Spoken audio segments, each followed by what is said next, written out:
ثناء مرتضی ہے اور میں ہوں۔ بسم اللہ الرحمن الرحیم۔ رب اشرح لی صدری ویسر لی امری واحلل عقدۃ من لسانی یفقہوا قولی۔ ناظرین، میں ہوں غلام عباس، حاضر ہوں لے کے اسپیشل پروگرام جو کہ 13 رجب کے سلسلے سے ہے۔ ناظرین، سب سے پہلے تو اپنے اس پروگرام کے تمام ویور کو میں 13 رجب حضرت علی علیہ السلام کی ولادت کی بہت بہت مبارکباد پیش کرتا ہوں۔ چونکہ یہ تاریخ بہت ہی اہم تاریخ ہے اور تاریخ اسلام میں اس کا ایک نمایاں مقام ہے۔ 13 رجب سن 30 عام الفیل، ہجرت سے تقریباً 23 سال پہلے حضرت علی ابن ابی طالب علیہ السلام کی ولادت مکے میں خانہ کعبہ میں ہوئی تھی۔ یہ اعزاز حضرت علی علیہ السلام سے پہلے اور آپ کے بعد بھی کسی کو نہیں حاصل ہوا کہ کسی کی ولادت خانہ کعبہ میں ہوئی ہو۔ جب حضرت علی علیہ السلام کی ولادت کا وقت قریب آیا تو آپ کی والدہ ماجدہ جناب فاطمہ بنت اسد اپنے گھر سے خانہ کعبہ کے قریب آئیں۔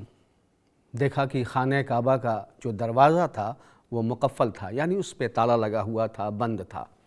آپ تھوڑی دیر کھڑی رہیں اور دیوار سے سہارا لے کر، خانہ کعبہ کی دیوار سے سہارا لے کر کھڑی رہیں اور کہتی ہیں، پروردگار، میں تیرے رسولوں پہ ایمان رکھتی ہوں، تیری کتابوں پہ، تیرے نبیوں پر، پروردگار میری مشکل کو آسان کر دے۔ بس اتنا ہی کہنا تھا کہ خانہ کعبہ کی دیوار شق ہوئی اور حضرت فاطمہ بنت اسد خانہ کعبہ کے اندر پہنچی۔ جوف کعبہ میں حضرت علی ابن ابی طالب علیہ السلام کی ولادت ہوئی۔ 3 دن کے بعد جب حضرت فاطمہ بنت اسد واپس آئی ہیں، خانہ کعبہ کے باہر آئی ہیں، تو وہ دیوار جو شق ہوئی تھی پھر جڑ جاتی ہے۔ دوبارہ جب حضرت فاطمہ بنت اسد باہر نکلنا چاہتی ہیں پھر شق ہوتی ہے اور پھر جڑ جاتی ہے۔ جب آپ باہر آئیں تو کیا دیکھا؟ رسول اسلام حضرت محمد مصطفیٰ صلی اللہ علیہ وآلہ وسلم آپ کا انتظار کر رہے ہیں، اور جیسے ہی حضرت علی ابن ابی طالب علیہ السلام کو دیکھا، حضرت علی ابن ابی طالب علیہ السلام نے آنکھیں کھولیں اور پیغمبر اسلام کو سلام کیا۔ پیغمبر نے حضرت علی ابن ابی طالب علیہ السلام کو اپنے ہاتھوں پہ لیا اور سلام کا جواب دیا۔ جیسے ہی حضرت علی ابن ابی طالب علیہ السلام پیغمبر اسلام کے ہاتھوں پہ آئے، آپ نے توریت، زبور، انجیل اور قرآن سنائی۔ اب بہت سے لوگ یہ کہتے ہیں کہ حضرت علی ابن ابی طالب علیہ السلام ابھی 3 دن کے آپ کا سن ہے، تو آپ نے کیسے 4 آسمانی کتابوں کی تلاوت کر دی؟ ظاہر سی بات ہے کہ وہ پیغمبر، وہ رسول کی جس کے ہاتھوں پہ سنگریزے آتے تھے تو کلمہ پڑھنے لگتے تھے، رسول کا معجزہ یہ تھا۔ دوسری بات یہ ہے کہ قرآن میں بھی یہ بات موجود ہے کہ بہت سارے ایسے بچے جن کا سن ابھی 2-3 دن کا ہے اور انہوں نے گفتگو کی ہے، بات کی ہے۔ اب یہی حضرت علی علیہ السلام ہے کہ پیغمبر کے زیر سایہ آپ کی زندگی گزر رہی ہے، ایک ایک لمحہ گزر رہا ہے، یہاں تک کہ حضور کو یہ حکم ہوا، وَانذِرْ عَشِیرَتَکَ الْأَقْرَبِینَ، اے پیغمبر آپ اپنے قریبیوں کو اللہ کا پیغام پہنچائیے۔ جب یہ بات پیغمبر کو اللہ کی طرف سے وحی کے ذریعے معلوم ہوئی تو اپنے چچا جناب ابو طالب کو بلایا اور کہا کہ مجھے خدا کا پیغام ہے جو لوگوں تک پہنچانا ہے۔ جناب ابو طالب نے قریش کے لوگوں کو اکٹھا کیا۔ اکٹھا کرنے کے بعد پیغمبر اسلام اٹھے اور کہا کہ دین کے کام میں جو میری مدد کرے گا وہ میرا خلیفہ، میرا بھائی، میرا جانشین ہوگا۔ کون ہے جو دین کے کام میں میری مدد کرے گا؟ مجمع خاموش تھا، سب کے سب سناٹے میں تھے کہ اتنے میں اس خاموشی کو توڑتے ہوئے ایک 12-13 سال کا بچہ اٹھا اور کہا، یا رسول اللہ، میں آپ کی مدد کرنے کے لیے تیار ہوں۔ جیسے ہی مجمع نے دیکھا کہ 12-13 سال کا بچہ ہے جو وعدہ کر رہا ہے کہ یا رسول اللہ میں آپ کی مدد کروں گا، یہ خاموشی قہقہوں میں بدل گئی۔ لیکن دنیا نے دیکھا کہ علی ابن ابی طالب علیہ السلام نے ہر مقام پہ، چاہے ذوالعشیرہ ہو، چاہے خیبر ہو، چاہے خندق ہو، ہر مقام پہ پیغمبر اسلام حضرت محمد مصطفیٰ صلی اللہ علیہ وآلہ وسلم کا ساتھ دیا۔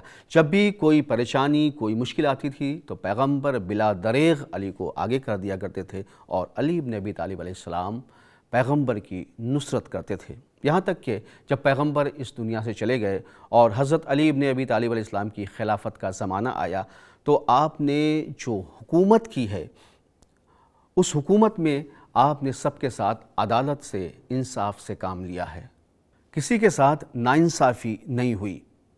یہی وجہ ہے کہ ایک بہت ہی اہم عہدہ تھا جسے عدالت کا عہدہ، جسٹس کا عہدہ کہتے ہیں، جس پہ جو عدل کے ذریعے سے، سچائی کے ذریعے سے پورا ہو سکتا تھا۔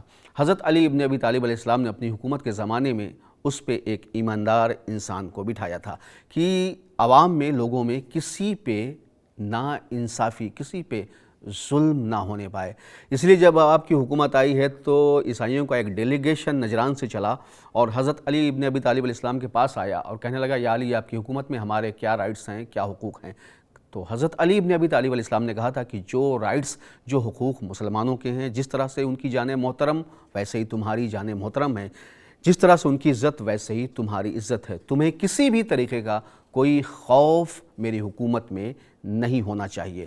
اور آپ نے سب سے زیادہ جو زور دیا تھا اپنی حکومت میں وہ عدالت پہ، کہ لوگوں کے ساتھ انصاف ہو۔ اسی لیے حضرت علی علیہ السلام نے عدالت کا ایسا نظام قائم کیا کہ رہتی دنیا تک اسے یاد کیا جائے گا۔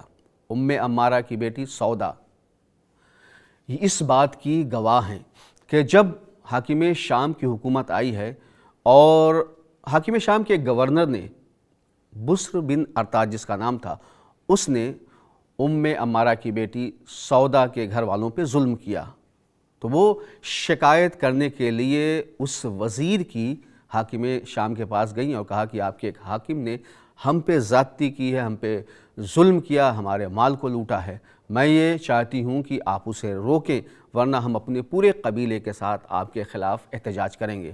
تو حاکم شام نے کہا کہ تم مجھے ڈراتی ہو اپنے قبیلے سے، میں تمہیں ایسی سخت سزا دوں گا کہ بسر بن ارطاد کو پھر تم پہ مسلط کر دوں گا۔ اب عمارہ کی بیٹی سودا سر کو جھکائے ہوئے ہیں اور 2 شعر پڑھے انہوں نے۔ اب وہ کہا کہ صلی الالہ علی جسم تضمنہا قبر فاصبح فیہ العز مدفونا قد حالف الحق لا یبغی بہ بدلا فصار بالحق والایمان مقرونا۔ سلام ہو اس جسم پر، سلام ہو اس جسم پر جو مٹی کے نیچے دفن ہو گیا اور جس کے دفن ہوتے ہی انسانی شرافت و غیرت بھی دفن ہو گئی، جس نے اپنی پوری زندگی ہمیشہ حق کی حمایت کی اور حق کے خلاف کبھی کوئی کام نہیں کیا۔ حاکم شام نے جیسے ہی سنا، کہا تمہارے اس شعر کا مرجع کون ہے؟ یہ شعر تم نے جو پڑھا ہے یہ اشارہ کس کی طرف ہے؟ تو سودا نے کہا کہ کس کی طرف اشارہ ہو سکتا ہے سوائے امیر المومنین حضرت علی ابن ابی طالب علیہ السلام کے، کہ جنہوں نے اپنی پوری حکومت میں، حکومت کے علاوہ بھی ہمیشہ لوگوں کے ساتھ انصاف کیا ہے۔ آج میں تمہارے پاس تمہارے حاکم کی شکایت کرنے کے لیے آئی ہوں تو تم نے یہ کہا کہ تم مجھے ڈراتی ہو۔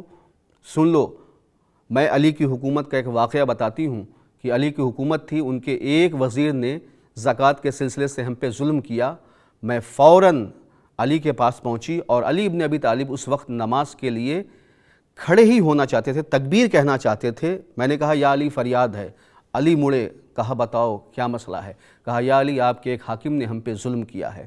علی نے ایک کاغذ لیا اور اس پہ لکھا بسم اللہ الرحمن الرحیم، تمام تعریفیں اس رب کے لیے ہیں جو عالمین کا رب ہے، دیکھو ترازو کو برابر سے تولو اور زمین پہ فساد نہ پیدا کرو، یہ لکھ کے مجھے دے دیا۔